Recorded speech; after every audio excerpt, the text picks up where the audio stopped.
दोस्तों विशेषकर N S के लिए बनाया गया है जो 10th क्लास पढ़ते हैं और जिनका विषय सोशल साइंस। और आज वीडियो में चैप्टर 16 से मैं आपके लिए कुछ जीरो क्वेश्चन से लेकर आया हूँ। तो चलिए ज़्यादा समय लेते हुए शुरू करते हैं। प्रश्न पहले में से कहा जाता है मौलिक अधिकारों का क्या अर्थ है। तो यहाँ आपको बताना है कि आपके जो मौलिक अधिकार होते हैं, जो आपके देखा है फंडामेंटल राइट्स होते हैं, आपको उसके बारे में बताना है कि वो हमारे है क्या।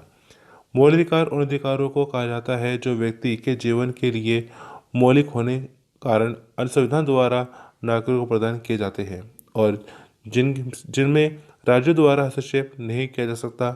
ये ऐसे अधिकार है जो व्यक्ति के व्यक्तित्व के पूर्ण विकास के लिए आवश्यक है और जिनके बिना मनुष्य अपना पूर्ण विकास नहीं कर सकता।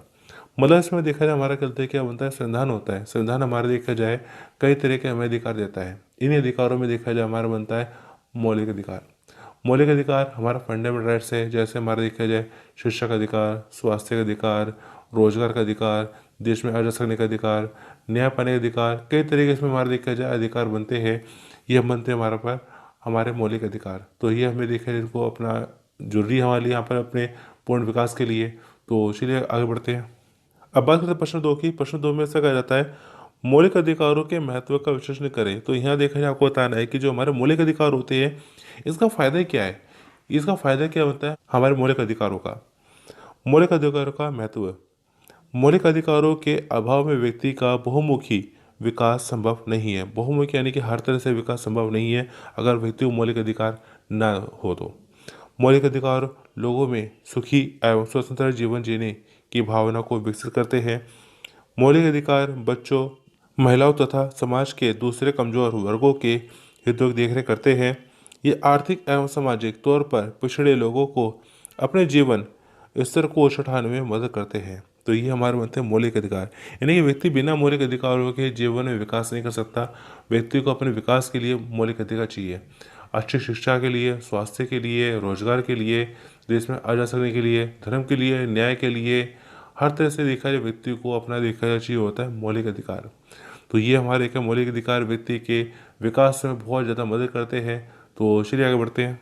अब बात करते हैं प्रश्न 3 की। प्रश्न 3 में ऐसा कहा जाता है हमारे कौन कौन से मौलिक अधिकार बनते हैं। कि हमारे देखा जाए मैंने आपको बताया कि बहुत सारे हमारे मौलिक अधिकार हैं। अब यहाँ से देखा जाए, यहाँ से जो मैं आपको बता रहा हूँ मौलिक अधिकार, इनसे भी आपका एक नया सवाल बन सकता है।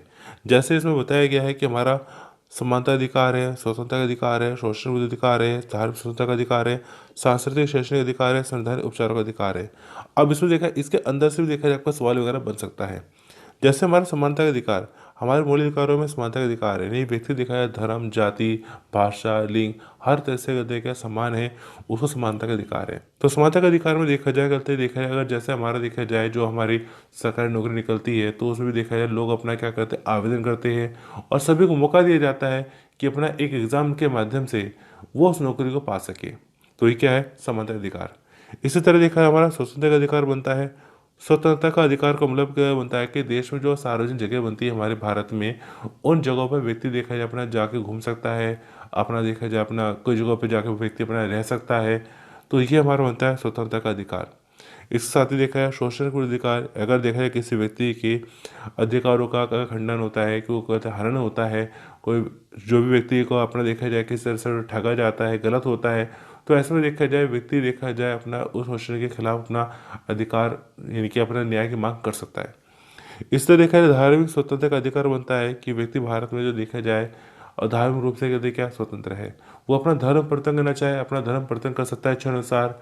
या अपना देखा जाए धर्म का प्रचार प्रसार करना चाहता है तो धर्म प्रचार प्रसार कर सकता है।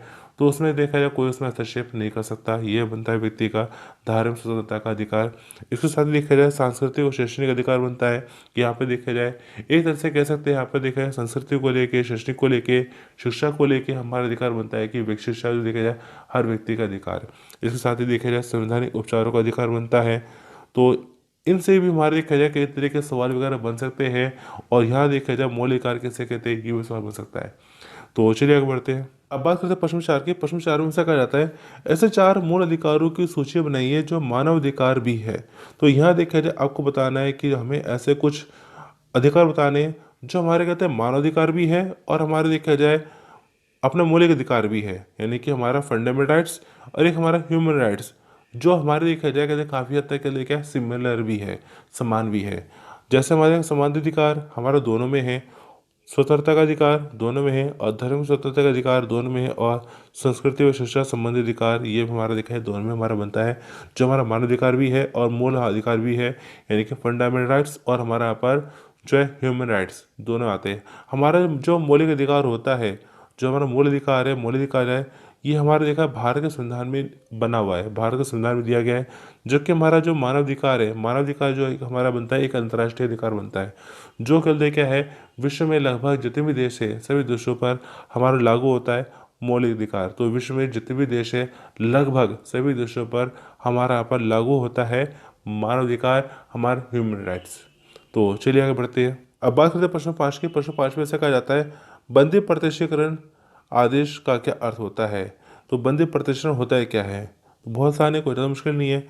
बंदी प्रत्यक्षीकरण, बंदी प्रत्यक्षीकरण द्वारा न्यायालय किसी गिरफ्तार व्यक्ति को न्यायालय के सामने प्रस्तुत करने का आदेश देता है यदि गिरफ्तार का तारीख या कारण गैर कानूनी या असंतोषजनक हो तो न्यायालय गिरफ्तार व्यक्ति को छोड़ने का आदेश दे सकता है। बंदी प्रत्यक्षीकरण का मतलब क्या बनता है कि जिस व्यक्ति को गिरफ्तार किया जाता है, किसी न किसी अपराध को लेके व्यक्ति को गिरफ्तार किया जाता है, तो यहाँ बंदी प्रत्यक्षीकरण कहता है कि उस ऐसे व्यक्ति को देखा जाए, जल्द से जल्द देखा जाए, ऐसे व्यक्ति को अपना देखा जाए, जज के सामने पेश किया जाए ताकि उसका न्याय हो सके। ये हमारा बनता है बंदी प्रत्यक्षीकरण। तो चलिए आगे बढ़ते हैं। अब बात करते हैं प्रश्न नंबर 6 की। प्रश्न नंबर 6 में आपसे कहा जाता है राष्ट्रीय एकता को प्रोत्साहित करने वाले 4 मौलिक कर्तव्य कौन कौन से बनते हैं।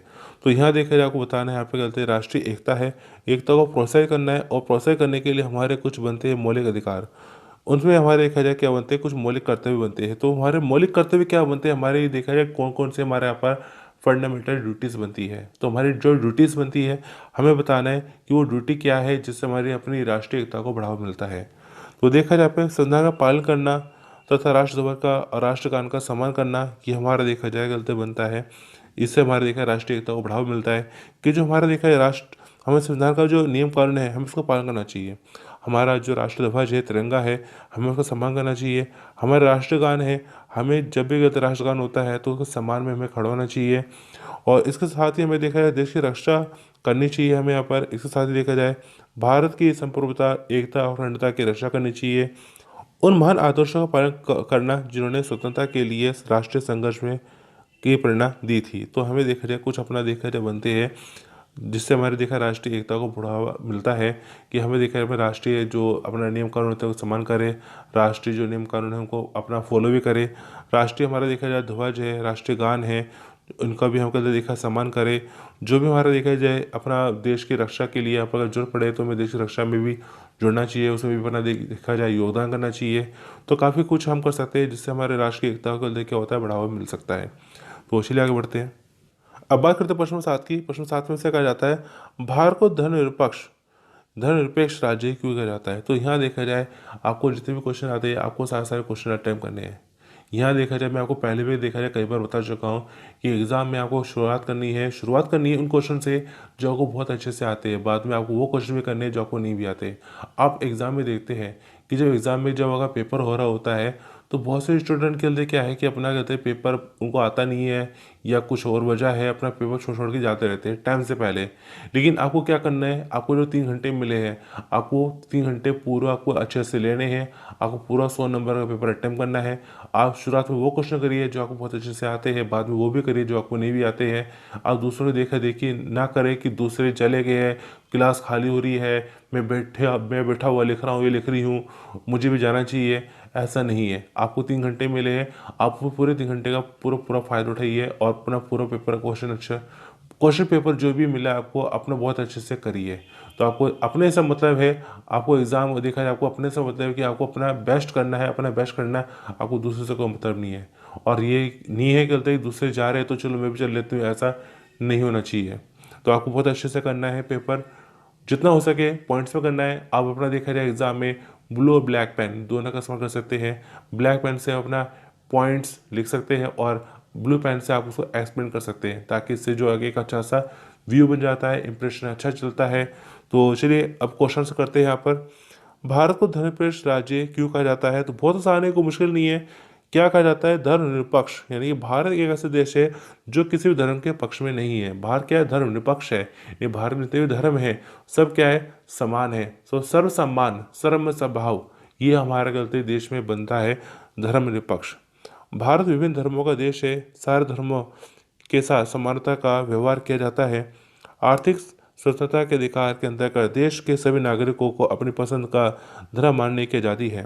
इसका अर्थ यह है कि कोई राज्य के धर्म नहीं है, कोई निर्णय धर्म के आधार पर नहीं लिया जाएगा। धर्म और राजनीति को अलग रखा जाएगा, और परंतु धार्मिक समुदाय अपने धर्म की शांतिपूर्ण प्रचार और प्रसार करने के लिए परोपकारी संस्थाएं स्थापित कर सकते हैं। तो ये बनता है नहीं, भारत में देखा जाए सभी धर्म क्या है, एक बराबर है। तो सर्व सम्मान सर्व संभाव, ये हमारा धर्म की बनती है एक तरह से कहते नीति, कि भारत किसी धर्म को लेके विशेष नहीं है। तो चलिए आगे बढ़ते हैं। अब बात करते हैं प्रश्न नंबर 8 की। प्रश्न नंबर 8 में से कहा जाता है, समानता के अधिकार पर टिप्पणी करें, कि यहाँ पे आपको बताना है समानता का अधिकार है क्या। तो आसान है, बहुत ज़्यादा मुश्किल नहीं है, बहुत आसान है हमारा यहाँ पर। समानता का अधिकार या समानता का अर्थ यह है कि यहाँ पे हमारा पर प्रत्येक व्यक्ति से उसकी आवश्यकता का ध्यान रखते हुए समान व्यवहार करना चाहिए, और प्रत्येक व्यक्ति को उसकी क्षमता के अनुसार काम करने का अवसर उपलब्ध करवाना चाहिए। समानता लोकतंत्र की मुख्य विशेषता है। लोकतांत्रिक व्यवस्था राजनीतिक समानता पर आधारित है। लोकतंत्र नागरिकों में समानता को बढ़ावा देता है। भारत के संविधान में समानता का अधिकार एक मौलिक अधिकार है। भारतीय संविधान द्वारा देश के किसी भी नागरिक को जाति, धर्म, रंग भेद, लिंग और जन्म स्थल के आधार पर उसके साथ भेदभाव नहीं किया जाएगा। इसे ही समानता अधिकार कहते हैं। यानी भारत में देखा जाए समानता का अधिकार मतलब क्या है, प्रत्येक व्यक्ति को कहते मिली है समानता का अधिकार, राइट टू इक्वलिटी। कि यहाँ पे देखा किसी व्यक्ति के साथ में जाति, रंग भेद, किसी तरह का कहते कोई भेदभाव नहीं किया जा सकता है, सभी व्यक्ति क्या है, एक बराबर। तो ये बनता है हमारा समानता का अधिकार। कि अब व्यक्ति देखा जाए किसी भी देखा जाए अगर कहीं भी अगर जाना चाहता है सार्वजनिक जगह पर, तो सार्वजनिक जगह पर जा सकता है, बिल्कुल जा सकता है। उस समानता का अधिकार है, वहाँ पे किसी भी रंग, जाति, भाषा, इन चीज़ों को लेकर उसके साथ भेदभाव नहीं किया जा सकता। इसके साथ ही चलिए अगला क्वेश्चन करते हैं हम। अब बात करते हैं प्रश्न 9 की। प्रश्न 9 से कहा जाता है, स्वतंत्रता के अधिकार का वर्णन करें। तो बहुत आसान है, बहुत जरूरी है स्वतंत्रता का अधिकार। तो देखा जाए स्वतंत्रता का अधिकार जो कि हमारे अनुच्छेद 19 में है, और संविधान नागरिकों को 6 प्रकार की स्वतंत्रता का आश्वासन देता है, भरोसा देता है कि 6 प्रकार की हमारे क्या है, स्वतंत्रता। यह स्वतंत्रता है भाषण और अभिव्यक्ति की स्वतंत्रता, यानी कि व्यक्ति देखा जाए भाषण अभिव्यक्ति कर सकता है।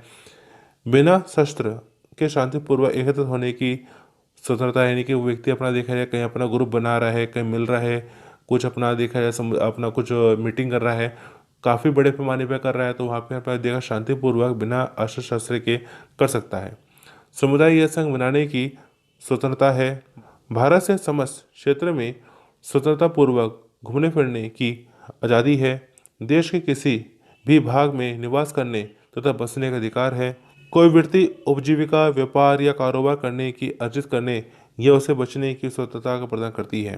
तो यहाँ देखा है कई तरीके यहाँ पे मैं देखा आज़ादी मिली हुई है, लेकिन ये आज़ादी भी देखा जाए कहते क्या कुछ कंडीशनल आज़ादी होती है। यानी कि हमारे देखा आज़ादी 2 तरह की होती है, एक होती है हमारे यहाँ पर एक नकारात्मक आज़ादी, एक होती है हमारे यहाँ सकारात्मक आज़ादी। जो हमारे यहाँ पर नकारात्मक आज़ादी होती है उसमें किसी तरह का कोई प्रतिबंध नहीं होता, लेकिन जो हमारे सकारात्मक आज़ादी होती है उसमें क्या होती है, कुछ कंडीशन, कुछ बाधाएं होती है, कुछ उसमें देखा है कुछ कंडीशन जोड़ी जाती है, और वही हमारे देखा है सही अर्थों में देखा जाए एक सकारात्मक आज़ादी बनती है। अगर व्यक्तियों को कहा जाए कहते हैं कि तुम स्वतंत्र हो, देश में कहीं भी जाके बच सकते हो, लेकिन क्या है कहते देश में कहीं भी जाके बसना सेफ होगा, नहीं होगा। तो यहाँ पर एक कुछ कंडीशन होती है कि कुछ जगहों पर सार्वजनिक जगह है, कुछ जगह है वहाँ जाके अपना रह सकते हो। वो क्या है हमारा यहाँ पर देखा है अपना देश में कहीं जाकर बस जाने की बसने की स्वतंत्रता। लेकिन अगर कोई व्यक्ति अगर देखा जाए एक ऐसे खतरनाक जगह में जाकर रहना चाहेगा, या जंगल में जाकर रहना चाहेगा, या हमारा देखा जाए बॉर्डर एरिया पे जाकर रहना चाहेगा, तो ऐसे में देखा जाए शायद उसको मना किया जा सकता है कि भाई आप यहाँ पे नहीं रह सकते हैं। तो हमारा देखा जाए कहते हैं कि जो है अपना व्यक्ति है अपना देखा जाए कहते हैं कि शांतिपूर्वक इकट्ठा हो सकता है, कोई दिक्कत नहीं। अपना देखा भाषण अभिव्यक्ति कर सकता है, कोई दिक्कत नहीं। लेकिन उसमें भी देखा जाए भाषा का जो गलत इस्तेमाल हो, एक सभ्य भाषा का इस्तेमाल होना चाहिए। उसमें देखा जाए भड़काऊ भाषा का इस्तेमाल नहीं हो सकता, अस्त्र शस्त्रों का इस्तेमाल नहीं हो सकता। यानी कि हमारे देखा जाए स्वतंत्रता हमारे सच्चे अर्थों में वही बनती है जिसमें अगर कुछ क्या होती है, कंडीशन होती है। असली स्वतंत्रता ये हमारी देखा एक अच्छी सही स्वतंत्रता हमारी वही होती है जो दूसरों को नुकसान ना पहुंचाए। अपने लिए तो फायदा है लेकिन दूसरों को नुकसान ना पहुंचाए, वो हमारी देखा जाए बनती है स्वतंत्रता। इसके साथ देखा जाए अगर व्यक्ति अगर देखा जाए कि यहाँ पर व्यक्ति को रोजगार करने को लेकर आज़ादी है। अब यहाँ पर देखा है व्यक्ति अगर कहेगा मुझे तो रोजगार करने की आज़ादी है, मैं तो ये गलती ये काम करूँगा, मैं वो काम करूँगा, मैं गलत काम करूँगा, वो करूँगा, बोलेगा व्यक्ति तो मुझे तो आज़ादी है। लेकिन यहाँ देखा है व्यक्ति को आज़ादी है काम करने को लेकर, लेकिन क्या वो काम होना चाहिए योग्यता के अनुसार, साथ में होना चाहिए गलती कि अपना देखा जाए उस अपना कानून के हिसाब से। यानी कि जो देखा है हमारा कानून बनता है तो गैर कानूनी काम नहीं कर सकता, वो कानून जो भी बनते हैं काम वो कर सकता है, गैर कानूनी काम नहीं कर सकता। और जो भी काम करेगा अपनी योग्यता अनुसार वो काम कर सकता है, ऐसा काम कर सकता है जिससे दूसरों को नुकसान ना हो और कानून के अंडर हो, वो हमारा देखा जाए काम कर सकता है। तो ये हमारे स्वतंत्रता का अधिकार बनता है। तो जैसे मैंने आपको बताया स्वतंत्रता हमारे वही स्वतंत्रता होती है, वही हमारे सच्चे अर्थों में स्वतंत्रता होती है जो दूसरों को नुकसान न पहुंचाए। तो चलिए आगे बढ़ते हैं। अब बात करते हैं प्रश्न 10 की। प्रश्न 10 में ऐसा कहा जाता है धर्म की स्वतंत्रता के अधिकार पर टिप्पणी करें। तो यहाँ पे देखा जाए आपको धर्म की जो आज़ादी बनती है, धर्म की स्वतंत्रता बनती है, इसके बारे में थोड़ा बहुत आपको बताना है। धर्म की धार्मिक स्वतंत्रता का अधिकार हमारा देखा जाए 25 से 28 तक बनता है हमारा संविधान के अनुच्छेद में। इसमें हमारा देखा जाए अनुच्छेद 25 में के अनुसार देश के प्रत्येक नागरिकों को किसी भी धर्म को मानने या आचरण करने और प्रचार प्रसार करने का अधिकार है। अनुच्छेद 26 के अनुसार धार्मिक प्रयोजन के लिए संस्था बनाने, उसका पोषण करने और धार्मिक कार्यों के प्रबंधन के लिए संपत्ति अर्जित करने का अधिकार है। अनुच्छेद 27 के अनुसार किसी भी व्यक्ति को किसी भी धर्म या संप्रदाय विशेष के पोषण हेतु कर देने के लिए बाध्य नहीं किया जा सकता, ये किसी से जबरदस्ती डोनेशन नहीं ले सकते। अनुच्छेद 28 के अनुसार राज्य निधि से वित्त पोषित या आर्थिक सहायता प्राप्त शिक्षण संस्थाओं में धार्मिक शिक्षा नहीं दी जाएगी और ना ही व्यक्ति को धार्मिक शिक्षा या अधिकार या अधार्मिक अनुष्ठान में भाग लेने के लिए बाध्य नहीं किया जा सकता। नहीं जबरदस्ती किसी भी धार्मिक अनुष्ठान में किसी व्यक्ति को नहीं रोका जा सकता, नहीं बुलाया जा सकता। तो ये हमारा बनता है यहाँ पे हमारा पर, यानी कि किसी भी व्यक्ति को धार्मिक अनुष्ठान के लिए अपना उसको फोर्स नहीं कर सकते। तो ये हमारा बनता है, नहीं कि उनसे रिक्वेस्ट कर सकते हैं लेकिन फोर्स वगैरह हम नहीं कर सकते। तो चलिए आगे बढ़ते हैं। प्रश्न 11 में क्या बनता है कि रिट किसे कहते हैं, रिट किसे कहा जाता है। कोई भी व्यक्ति सरकार के उस किसी भी कार्य को चुनौती दे सकता है जो उसके मूल अधिकारों के रास्ते में आता है।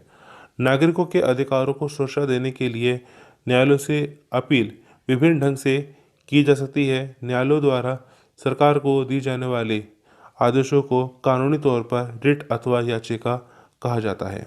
तो ज़्यादा मुश्किल नहीं है दोस्तों। देखा जाए अभी तक मैं आपको जो काफ़ी सारे क्वेश्चन करा चुका हूँ चैप्टर से।